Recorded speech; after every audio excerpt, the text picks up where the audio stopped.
सबसे पहले आप लोग बिस्मिल्लाह पढ़ लें ताकि अल्लाह ताला आपके लिए भी आसानी करे इस नए कोर्स के अंदर। रिजल्ट का वेट करने की ज़रूरत नहीं है। अगर आप चाहते हो कि आप पेपर अभी से लेके चलो तो आपको अभी से उसमें पढ़ना शुरू कर देना चाहिए। जो बच्चा रिजल्ट के इंतज़ार में बैठा रहेगा वो अपना ये वाला पेपर भी ख़राब करेगा, रिजल्ट के बाद फिर वो और ज़्यादा पैनिक भी होगा। तो इसलिए आपको रिजल्ट का वेट करने की ज़रूरत नहीं है। इंशाल्लाह अल्लाह कामयाब करेगा, पास करेगा। और रिजल्ट के बाद जो होगा वो रिजल्ट के बाद देखेंगे। अब इसको ऐसे लेके चलो कि जैसे बस हमने इसी की तैयारी करनी है, इसी का हमने पेपर देना है, तो चीज़ें बड़ी आसान हो जाएंगी। अच्छा, स्टार्ट करते हैं जी हमारा आज का कोर्स। और हमारे पास अभी फ़िलहाल ये कैफ 5 के लाता है जब तक नई पॉलिसी नहीं आ जाती। नई पॉलिसी आने के बाद इसका टाइटल चेंज हो जाएगा, ये कैफ 6 बन जाएगा। हमारे पास पेपर का जो नाम है financial accounting and reporting 2। Basically ये फाइनेंशियल अकाउंटिंग की आपकी एक्सटेंशन है। जो आपने रिपोर्टिंग 1 में पढ़ा था उसी से हम चीज़ें आगे लेके चलेंगे। प्रीवियसली जब आप इसकी बात करते हो तो इसका मतलब ये हुआ कि अब जब आप FR2 पढ़ने जा रहे हो तो आप इसके लिए जो प्री रिक्विजिट था वो था आपके पास PRC 4 IT का पेपर, ये आप पढ़ चुके हो। और आपके पास जो कैफ 1 का पेपर था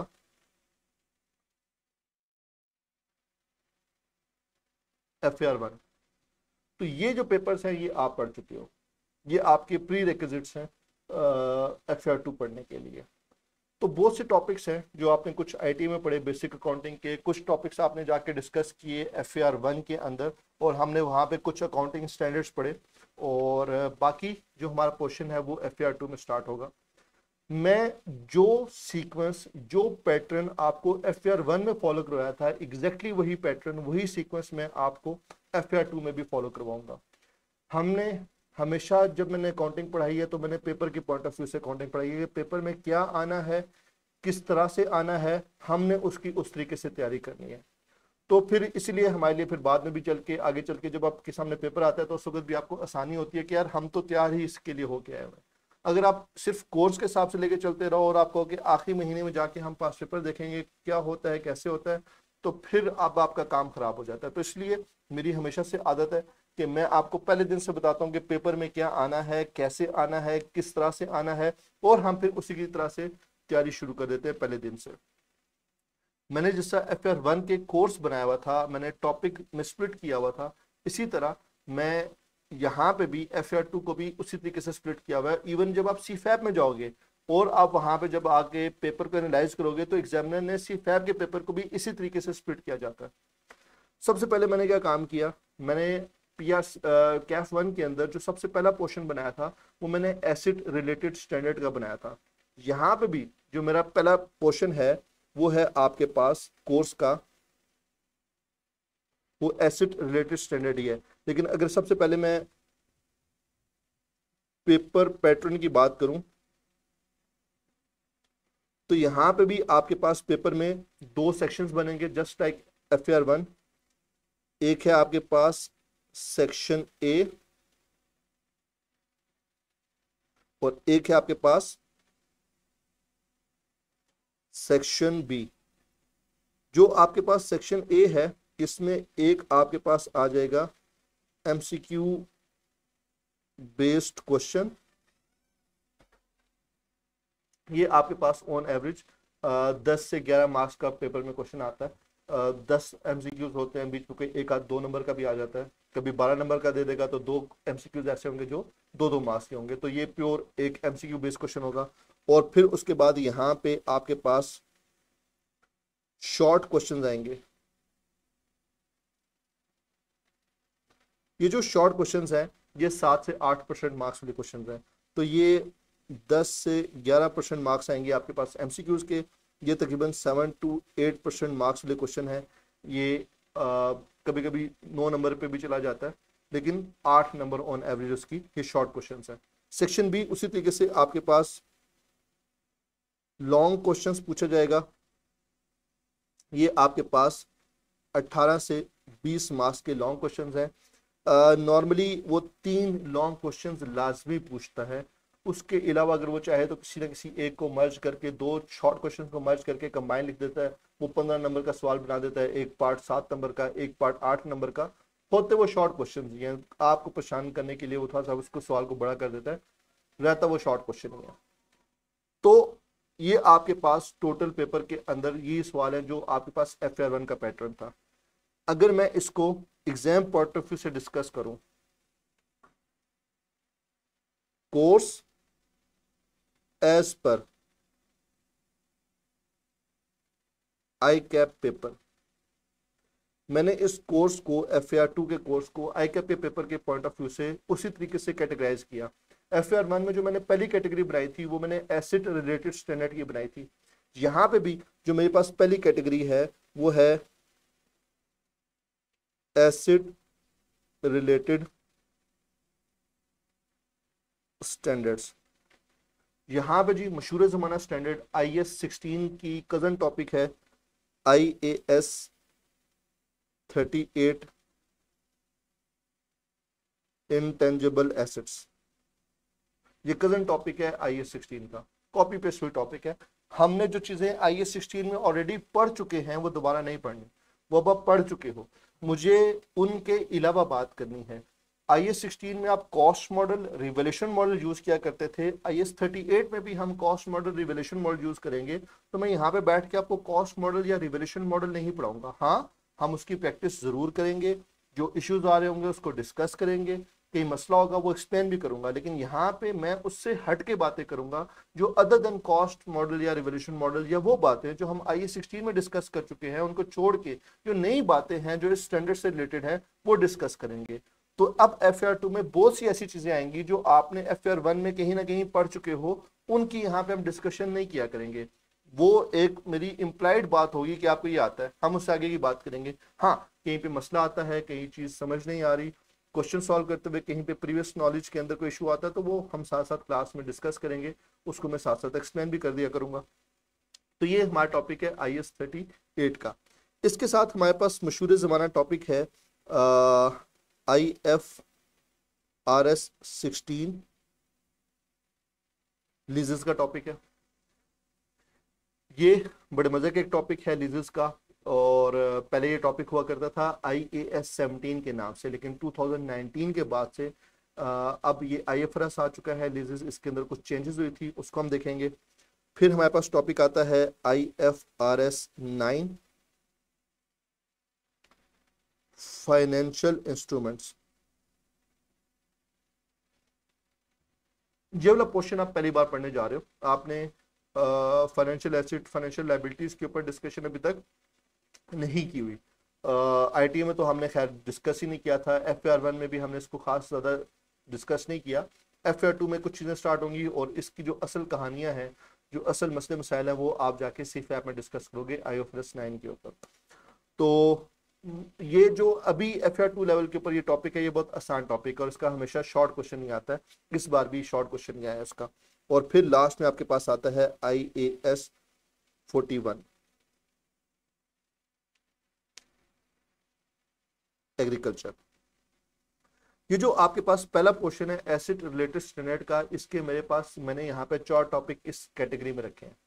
पेपर पॉइंट ऑफ व्यू से अगर मैं बात करूं तो आपके पास ये जो पोर्शन है,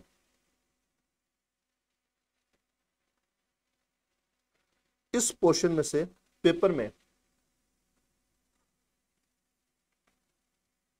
2 क्वेश्चंस मैंडेटरी हैं, बल्कि मैं इसको ऐसा लिख देता हूं, 1 लॉन्ग क्वेश्चन और 1 शॉर्ट क्वेश्चन। ये मैंडेटरी है, ये आना ही आना है। अब वो करता क्या है, अगर उसने एक अटेम्प्ट में IAS 38 का लॉन्ग क्वेश्चन दे दिया है तो ये कंफर्म बात है कि अगली अटेम्प्ट में IFRS लीजेस का लॉन्ग आएगा। अच्छा, अगर उसने इस अटेम्प्ट में IAS 38 का लॉन्ग क्वेश्चन दिया है तो लीजेस का शॉर्ट क्वेश्चन देगा। अगर अगली अटेम्प्ट में उसने लीजेस का लॉन्ग क्वेश्चन दे दिया है तो IAS 38 का शॉर्ट क्वेश्चन देगा। ये दोनों के दोनों क्वेश्चन आएंगे, एक लॉन्ग में आ जाएगा, एक शॉर्ट में। अगर उसने IS 38 लॉन्ग दे दिया, IFRS 16 शॉर्ट 7-8 नंबर का। अगर IFRS 16 उसने 15-16-17 नंबर का दे दिया, IS 8 का 38 का क्वेश्चन 8 से 9 नंबर का, 10 नंबर का, ये शॉर्ट में दे देगा। तो इसका मतलब है ये दोनों क्वेश्चंस तो आने ही आने पेपर के अंदर। तो ये दो टॉपिक तो मेरे कंफर्म हो गए। और सिर्फ अगर मैं इन दो टॉपिक्स की बात करूं तो ये पेपर का कम से कम 27-28% बनता है। और ये कंफर्म क्वेश्चंस हैं, पेपर में आने हैं, और इसी तरह के आने हैं जिस तरह के मैं कराऊंगा। उससे हट के आगे तो मुझे बताना। तो इसमें से तो हमें मैक्सिमम मार्क्स स्कोर करने चाहिए। जब मैं बता रहा हूं कि इस तरह के क्वेश्चन आएंगे, जिस तरह की प्रैक्टिस करेंगे उसी तरह के आएंगे, उसके बाद पेपर में वही सवाल उसी तरह के हैं, और फिर भी अगर आप उसमें से नंबर छोड़ के आओ तो फिर तो ये आपकी तरफ गलती है। जो फाइनेंशियल इंस्ट्रूमेंट है, इसका पेपर में क्वेश्चन 2 अटेम्प्ट्स बाद एक बार क्वेश्चन आता है पेपर में। इस बार आ चुका है, क्या अगली बार नहीं आएगा? हो सकता है आ जाए। हमने तो तैयारी करनी है, आसान टॉपिक है। इसका जब भी क्वेश्चन आता है, ये ऑप्शनल है, लेकिन जब भी आएगा ये शॉर्ट क्वेश्चन ही आएगा, ये लॉन्ग भी नहीं आता, क्योंकि इसकी इतनी ज्यादा वेटेज या इतनी डिटेल हमने भी पढ़ी नहीं है FAR 2 लेवल के ऊपर। ये बहुत लिमिटेड टॉपिक है FAR 2 के ऊपर। असल में ये टॉपिक बुला है, लेकिन ये बुला खुलेगी जाके CFAP में। यहाँ पे बहुत सिंपल सा जो है ना, आपके पास छोटा सा इसका पोर्शन है जो हमने डिस्कस करना है, और वो उसमें कोई लंबी चौड़ी बात भी नहीं है, बड़ी सिंपल सी बात है। 3 से 4 एंट्रीज आपने रिकॉर्ड करनी होती है इस टॉपिक के अंदर। इसी तरह आपके पास IS 41 एग्रीकल्चर, जब से ये टॉपिक FAR 2 में शामिल हुआ है, पहली अटेम्प्ट जब ये शामिल हुआ था, उस वक्त ये 6 मार्क्स का पेपर में क्वेश्चन आया था। उसके बाद से लेके आज तक ये हमेशा MCQs में पूछा जाता है। 2-3 MCQs इसके ऊपर आ जाते हैं। तो उसका मतलब है इसकी वेटेज 4-5 नंबर की इसकी वेटेज है। इन शॉर्ट मैं ये कह सकता हूं कि जो आपके पास एसिड रिलेटेड स्टैंडर्ड है, इसकी जो एग्जाम पॉइंट ऑफ व्यू से वेटेज है वो 32% की वेटेज है। वो भी अगर इसमें से आपके पास शॉर्ट क्वेश्चन ऐड हो जाता है तो 2-3-4 नंबर ऊपर चले जाएंगे, लेकिन ऑन एवरेज 30% मार्क्स इसमें से पेपर में टेस्ट होने हैं फर्स्ट पोर्शन में से। ये वो पोर्शन है जो आप आसान तरीन पोर्शन है, और इसमें से आप मैक्सिमम मार्क्स स्कोर कर सकते हो। सिर्फ 2 टॉपिक 38 और लीजेस अगर आप सही तरीके से कर लो तो 27-28 नंबर के पेपर में से आप इजीली 22-23 नंबर ले सकते हो।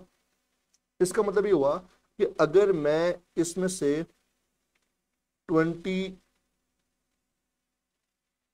से 24% मार्क्स स्कोर कर लेता हूँ, 22 से 24 नंबर ले लेता हूँ, तो मुझे बाकी 70 नंबर के पेपर में से पास होने के लिए सिर्फ 30 नंबर चाहिए। 70 में से 30 नंबर चाहिए, पेपर पास हो जाता है आपका। FAR 2 पास करना सबसे ज्यादा आसान है as compare to FAR 1। FAR 1 पास करना मुश्किल काम है FAR 2 के मुकाबले में। तो इसलिए यहां पे आप थोड़ा सा भी फोकस होकर चलोगे, ये पेपर बहुत आराम से उनसे पास होगा। टेक्निकल पेपर है, टेक्निकल बातें हैं, लंबा नहीं है, लेंथी नहीं है। FAR 1 लेंथी होता है, कॉस्ट अकाउंटिंग लेंथी होती है। ये वो पेपर है जो पेपर आपका 100 का 100 नंबर का पेपर एग्जाम कंडीशंस में पूरा हो सकता है, लेकिन इसको तरीके से लेके चलना है। तरीके से लेके चलोगे आराम से कौन से पेपर होगा। तो ये आगे आपके पास पहले 4 टॉपिक्स, और उसकी मैंने आपको डिटेल बता दी कि पेपर में कौन सी चीज कैसे किस तरीके से आती है, और अब हमने उसके हिसाब से तैयारी करनी है। इसका मतलब ये हुआ कि जब मैं IS 38 पढ़ूंगा तो मैंने उसको शॉर्ट क्वेश्चंस भी इसके तैयार करने हैं, लॉन्ग क्वेश्चंस भी तैयार करने हैं, जिस तरह मर्जी पूछ ले। लीजेस पढ़ूंगा तो मैंने वो 8 नंबर के हिसाब से भी उसको तैयार करना है, 16 नंबर के हिसाब से भी उसको तैयार करना है। अब वो जैसे मर्जी पूछ ले मुझसे, तो मेरे पास ये नंबर पक्के हो जाएंगे। स्टूडेंट गलती क्या काम करता है, टॉपिक पढ़ता है, उसके पास पेपर को एनालाइज नहीं करता, उस टॉपिक को पढ़ लेता है, समझ लेता है, कहता है मुझे टॉपिक आता है, सवाल करता है, सॉल्व भी हो रहे होते हैं। पेपर के हिसाब से उसका आइडिया ही नहीं बना हुआ कि पेपर में सवाल कैसे आना है। आपको पहले से पता होना चाहिए पेपर में सवाल इस तरह आएगा या इस तरह पूछेगा, और आपका क्वेश्चन सॉल्व हो जाएगा उसके हिसाब से। दूसरा जो क्वेश्चन है हमारे पास यहाँ पे, जो एसिड रिलेटेड स्टैंडर्ड के अलावा है, वो है आपके पास financial statements.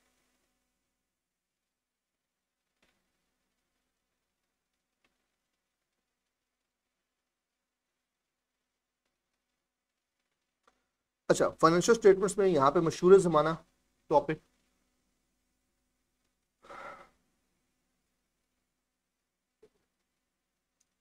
Consolidation.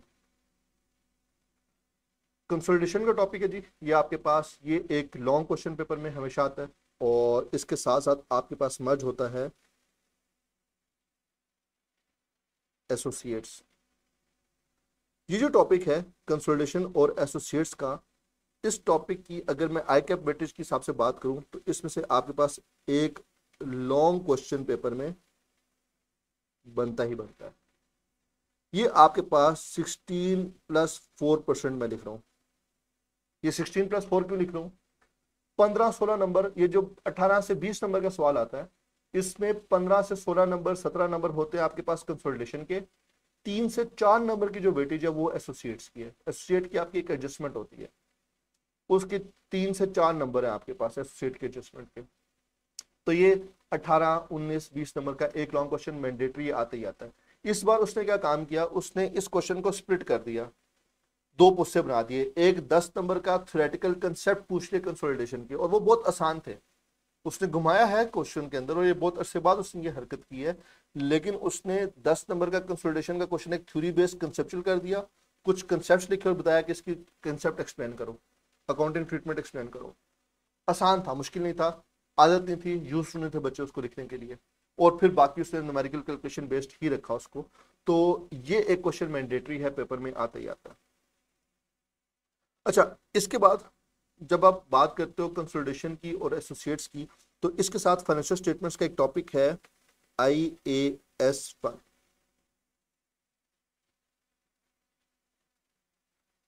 Preparation of या प्रेजेंटेशन ऑफ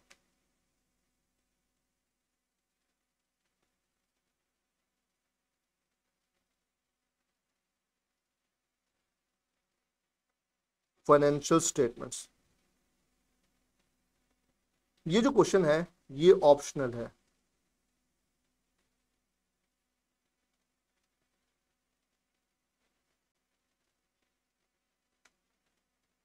ये किसी एक अटेम्प्ट में आता है, एक दो अटेम्प्ट में नहीं आता। पिछले अटेम्प्ट में आ गया IAS 1 का क्वेश्चन।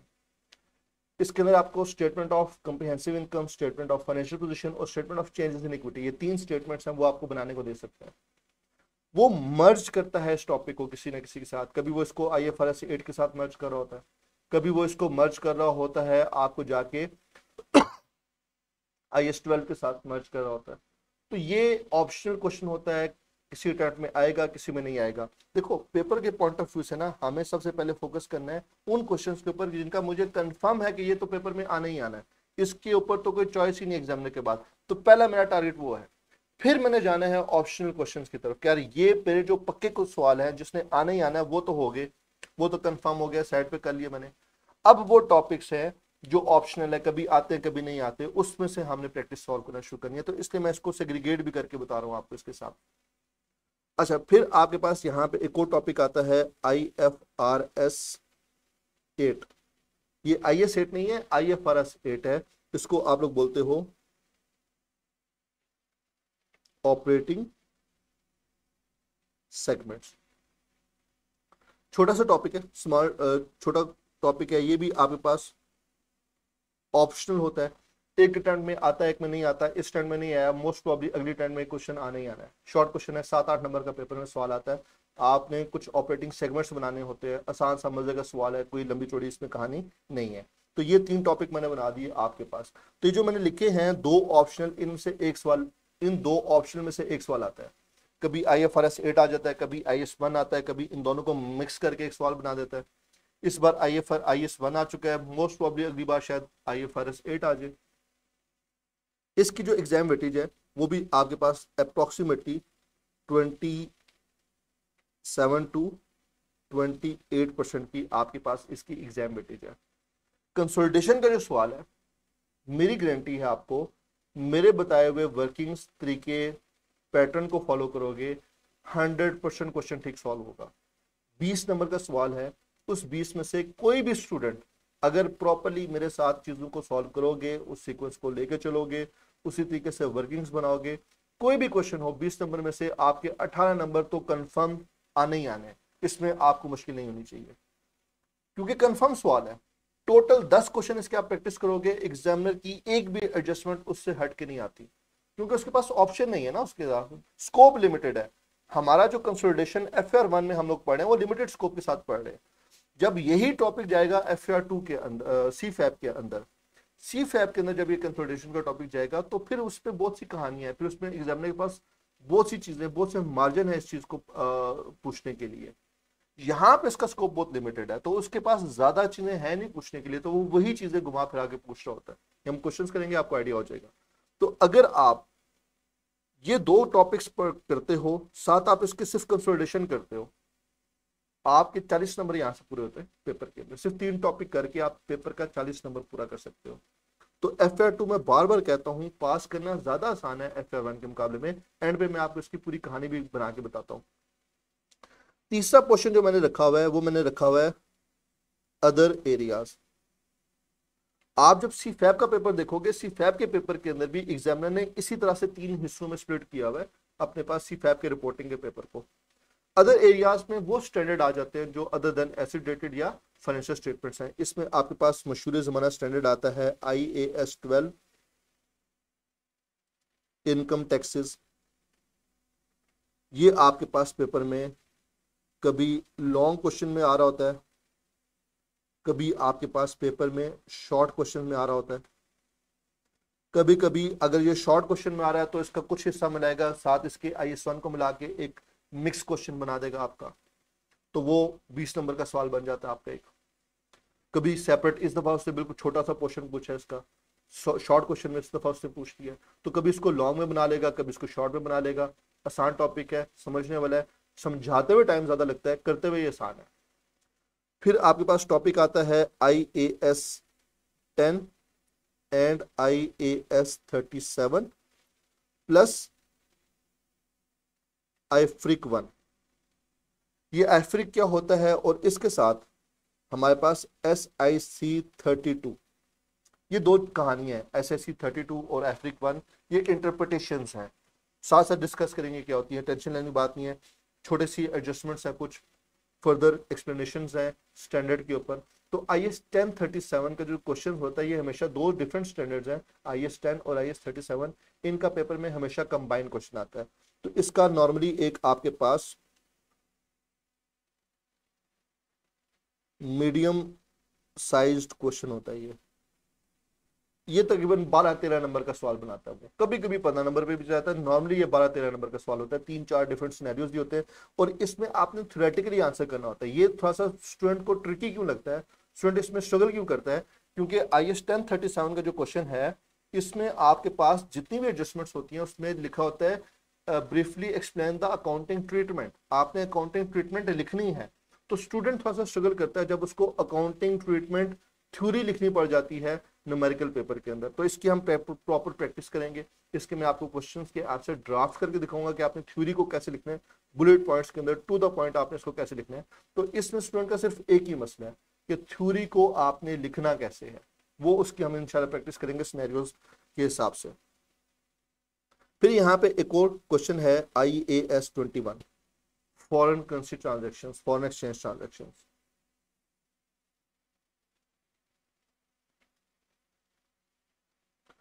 ये आपके पास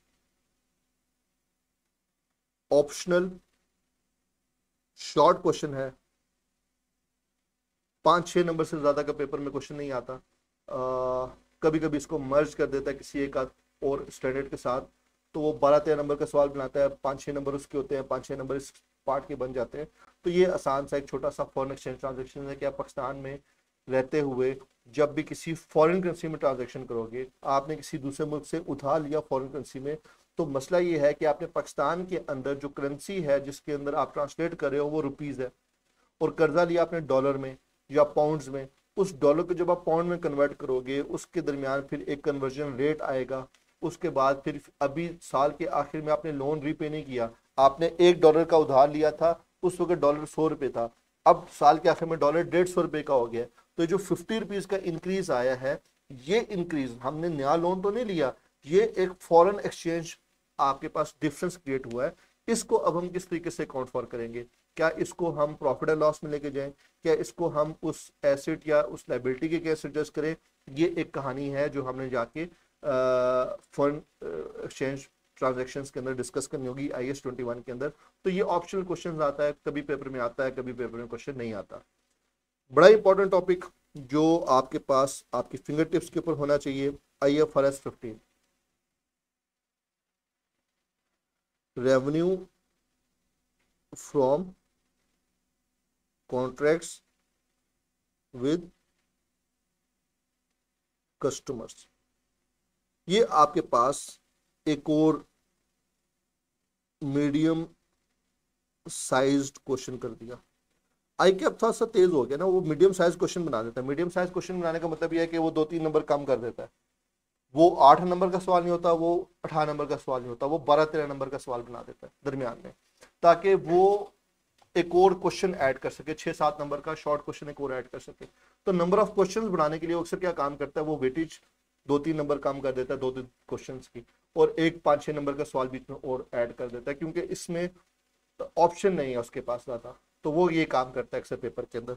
इसका मैंडेटरी क्वेश्चन आता है, आपके पास 3 से 4 डिफरेंट सिनेरियोज दिए होते हैं, और उन सिनेरियोज के ऊपर आपने क्वेश्चन सॉल्व करना होता है। स्टूडेंट इसमें परेशान इसलिए होता है क्योंकि उसको परेशान किया जाता है। बहुत से आपके जो टीचर्स हैं कुछ इतना परेशान कर देते हैं कि इसमें तो फलाना सिनेरियो भी है, इसमें फलाना सिनेरियो भी है, इसमें फलाना सिनेरियो भी है। मैंने 8 सिनेरियो करवाए थे पिछली दफ़ा, उन्हीं 8 सिनेरियो में से पेपर में क्वेश्चन आया, क्योंकि वो बेस सिनेरियोज हैं, उन्हीं से आगे छोटी छोटी कहानियां निकली होती हैं। तो बेस सिनेरियोज अगर आपने 8 कर लिए, उसकी हमने प्रैक्टिस भी की थी, उन्हीं सिनेरियोज में से उसी तरह के कॉपी पेस्ट, एक सवाल तो डिस्काउंट वाला बिल्कुल कॉपी पेस्ट भी आया हुआ है जो हमने क्लास में प्रैक्टिस भी किया हुआ था। तो इसलिए उसमें आपको ज़्यादा कोई डिफिकल्टी नहीं होगी। तो जो सिनेरियोज मैं जिस तरह करवाऊंगा उस तरीके से आपने उसको कर लेना है, आपका इंशाल्लाह पेपर में मसला नहीं होना चाहिए। तो ये IFRS 15 का क्वेश्चन भी पेपर में मैंडेटरी है, लाजमी आपके पास आ रहा होता है। अब इसके अलावा मेरा नहीं ख्याल कि मैंने कोई और चीज़ छोड़ दी है। एक लास्ट क्वेश्चन है आपके पास, एथिक्स। ये आपके पास वो सेम है, थ्योरेटिकल क्वेश्चन है जो आपका ऑडिट का आप चैप्टर पढ़ोगे, एथिकल आपकी रिक्वायरमेंट्स है ऑडिट के अंदर। तो मैं अक्सर वो मैम को ही कहता हूँ कि वो 1-2 लेक्चर लेके आपको जो एथिक्स है ऑडिट वाला वो पढ़ा देती है यहाँ पे। तो बाकी आपके पास ये पूरा का पूरा जो पोर्शन था वो मैंने यहाँ पे मेंशन कर दिया। ये जो आपके पास अदर एरियाज वाले पोर्शन है, ये तकरीबन अप्रॉक्सीमेटली आपके पास 35-38% पोर्शन आपके पास पेपर का बन जाता है। अच्छा, अब ये तो मैंने आपको लिख दिया पूरे कोर्स के हिसाब से। अब मैं आपको एक बड़े मजे का शोर सुना देता हूँ। आपको FR2 पास करना मुश्किल नहीं है। कैसे? हमने उठाया यहां से IS 38 intangible assets, IFRS 16 लीजेस, consolidation and associates, IFRS 15 revenue from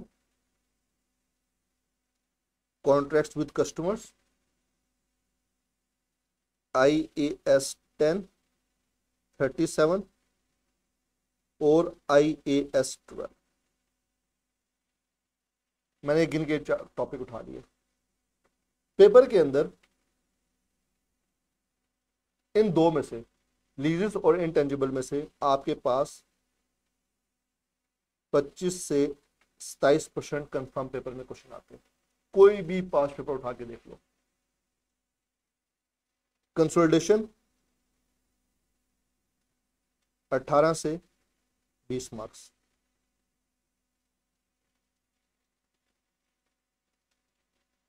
IFRS 15 12 से 15 नंबर। बाकी छोड़ भी देते, अभी बाकी की बात भी नहीं करते।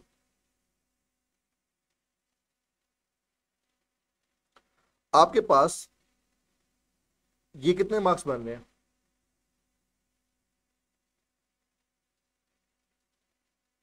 ये अप्रोक्सीमेटली 62 to 66% मार्क्स बन रहे हैं पेपर का। टोटल 4 टॉपिक, पेपर का 65% ऑन एवरेज बन रहा है आपका। और आपको कंफर्म है कि ये सवाल आने हैं, जिस तरह की प्रैक्टिस करेंगे उसी तरह के आने हैं। ये अगर आप सॉल्व करते हो और ये 80% भी ठीक सॉल्व करते हो, तो आपके पास 65 का 80% अगर आप निकालो तो ये 52 मार्क्स पेपर के अंदर बन जाते हैं आपके पास। अच्छा, लेट्स से हमने 80% सॉल्व नहीं किया, तो IS 1037 और IS 12 कंबाइन 15 to 20% मिनिमम है, इससे ज्यादा भी आ जाता है, ये मिनिमम बता रहा हूं कि 20, इसको मैं 18 से कर देता हूं, 18 से 20% तो ये मिनिमम है। आप अगर सिर्फ ये 4 टॉपिक करते हो तो आप पेपर का 65% कर लेते हो। 20% अगर आप इसमें ऐड कर देते हो तो ये पेपर का आपका अप्रोक्सीमेटली 85% पोर्शन कवर बन जाता है, और इस 85 में से 50 मार्क्स लेना कोई मुश्किल नहीं है। तो मैंने शुरू से अक्सर स्टूडेंट को बताता हूं कि आपके पास FR2 पास करना मुश्किल नहीं है, सिर्फ आपको एक सीक्वेंस, एक पैटर्न पता होना चाहिए, तो इंशाल्लाह पेपर पास हो जाएगा। हम लोग क्या काम करेंगे, हम लोग सबसे पहले जो कोर्स स्टार्ट करेंगे वो हम स्टार्ट करेंगे एसिड रिलेटेड स्टैंडर्ड से। यहाँ से हमारे पास क्वेश्चन स्टार्ट होंगे IS 38-16, ये वाला पहले पोर्शन हम पूरा करेंगे। फिर फाइनेंशियल स्टेटमेंट्स में मैं नहीं जाऊंगा, फाइनेंशियल स्टेटमेंट्स में लास्ट में करूंगा। फिर मैं स्टार्ट करूंगा अदर एरियाज के ये स्टैंडर्ड, ये टॉपिक्स पूरे करने के बाद फिर हम लास्ट में फाइनेंशियल स्टेटमेंट्स के ऊपर आएंगे, और इस सीक्वेंस से हम फ्लो में क्वेश्चन लेके चलेंगे। आपके पास जो रेलिवेंट बुक है, वो आपके पास जो ICAP का स्टडी टेक्स्ट है वो मोर देन इनफ है। उसके अलावा भी क्वेश्चंस कराऊंगा, उन क्वेश्चंस की प्रैक्टिस जो मैं कराऊंगा वो क्वेश्चन मैं खुद से शेयर करूंगा आप लोगों के साथ, और वो जो क्वेश्चन मैं आप लोगों के साथ शेयर करूंगा वो आपको डॉक्यूमेंट फॉर्म के ऊपर मिल जाएंगे, आपको किसी और एक्स्ट्रा बुक की, किताब की जरूरत नहीं है। एक बड़ी इंपॉर्टेंट बात, FR2 की बुक ओपन करके बुक रीडिंग बहुत इंपॉर्टेंट है, आपने किताब खोल के पढ़ना जरूर है स्टैंडर्ड को। इसमें कुछ थ्योरेटिकल स्टैंडर्ड्स भी हैं आपके पास, वो तभी आप सॉल्व कर सकते हो जब आपने उसको खोल के किताब को पढ़ा हुआ होगा। तो बाकी आप लोगों के कोई भी क्वेश्चंस वगैरह हैं तो आप लोग पूछ सकते हो, एनीवन, अगर किसी का कोई भी क्वेश्चन हो। जहां तक समझ आ गया?